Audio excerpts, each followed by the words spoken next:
အားလုံးပဲမင်္ဂလာပါဒီချက်ကတော့ grade 12 maths သင်ကြားပေးနေတဲ့ဒီချက်မှတ် E ပါဒီနေ့ဒီချက်က exercise 6.1 number 3က G လေးကိုဆက်ပြီးတော့ရှင်းပြပါမယ်ဒီ equation လေးပေးထားတဲ့ equation လေးမှာ circle လား point လား no grad လားကိုဆုံးဖြတ်ခိုင်းတယ်အကယ်၍ circle ဖြစ်ခဲ့လို့ရှိရင် center နဲ့ radius ကိုရှာခိုင်းတယ်ဒီပုဒ်စာလေးတွေမှာဒါဆိုရင်ပေးထားတဲ့ equation မှာ a square by 4 plus y square by 4 equal to 1ဆိုတဲ့ဒါဖြစ်နေတယ်ဒါကြောင့်မလို့ပိုင်းခြေတွေမှာ4တွေဖြစ်တော့ equation တစ်ခုလုံး4နဲ့မြောက်4နဲ့မြောက်တော့ a square y square equal to 4ဆိုတာလေးရမယ်ဒီဘက်ကမှာ a square plus y square minus 4 equal to 0ဆိုပြီးတော့ equation လေးရသွားပြီအဲ့ဒီ equation လေးကိုဒီလို general form နဲ့နှိုင်းရှင်းမယ် general form နဲ့နှိုင်းရှင်းတော့ general form ပုံသဏ္ဍာန်လေးက a square plus y square plus 2gh plus 2fy plus c equal to 0ဆိုတဲ့ပုံသဏ္ဍာန်လေးရမယ်အဲ့ပုံသဏ္ဍာန်လေးမှာ 2g တန်ဖိုးရှာမယ် 2g equal to equation လေးမှာဆိုရင်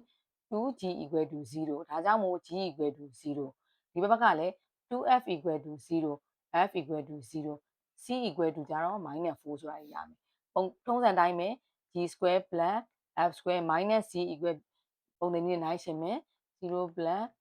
0 minus ဆိုတော့ minus ဆိုတော့ plus ဖြစ်သွားပြီ plus 4ဖြေပါရမယ်4ဆိုတော့ဘယ်သူထက်ကြီးလဲ0ထက်ကြီးတယ်0ထက်ကြီးတော့ဒီ grad လေးက circle လေးဖြစ်သွားပြီ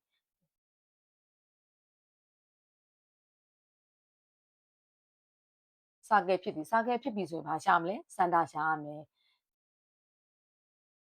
စင်တာရဲ့ပုံသဏ္ဍာန်ကဖြေပါရမလဲ0, 0ဆိုပြီးရမယ်စင်တာရှာပြီးရင်ဘာရှာမလဲ radius ကပုံသဏ္ဍာန်ဘာရှိလဲဆိုရင် square root of g square plus f square minus c ဖြေတွက်ထားပြီးသားရှိရဲ့ဒီလိုအပေါ်မှာ4ပြင်ထွက်တော့ square root of 2ဒီအားကြောင့်မလို့ဒီရဲ့ပေးထားတဲ့ equation လေးကဘာဖြစ်လဲ circle ဖြစ်တယ် circle ဖြစ်တော့ဘာရှာပြရမလဲစင်တာရှာပြရမယ် radius ရှာပြရမယ်အားလုံးကိုကျေးဇူးတင်ပါတယ်